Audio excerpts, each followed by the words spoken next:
The book of Judith, Chapter 1. The Assyrian threat. Nebuchadnezzar against Arphaxad. It was the 12th year of the reign of Nebuchadnezzar, who ruled over the Assyrians in the great city of Nineveh. At that time, Arphaxad was ruling over the Medes in Ecbatana. Around Ecbatana, he built a wall of hewn stones, 3 cubits thick and 6 cubits long. He made the wall 70 cubits high and 50 cubits wide. At its gates he raised towers 100 cubits high with foundations 60 cubits wide. He made its gates 70 cubits high and 40 cubits wide to allow passage to his mighty forces. With his infantry in formation at that time, King Nebuchadnezzar waged war against King Arphaxad in the vast plain that borders Regal.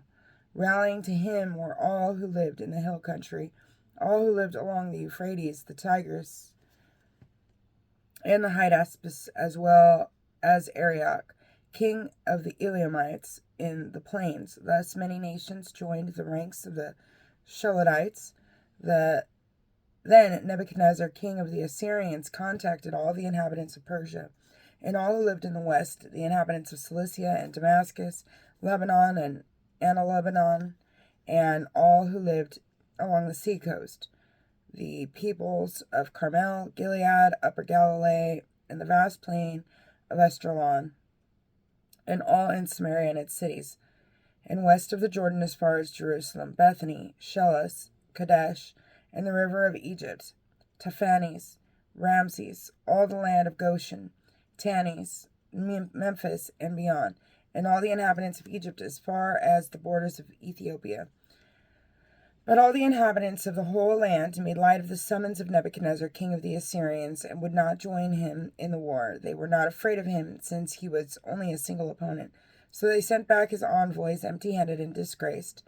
Then Nebuchadnezzar fell into a violent rage against all the land, and swore by his throne and his kingdom that he would take revenge on all the territories of Cilicia, Damascus, and Syria, and would destroy with his sword all the inhabitants of Moab, Ammon, the whole of Judea, and all those living in Egypt as far as the coasts of the 2 seas. The defeat of Arphaxad.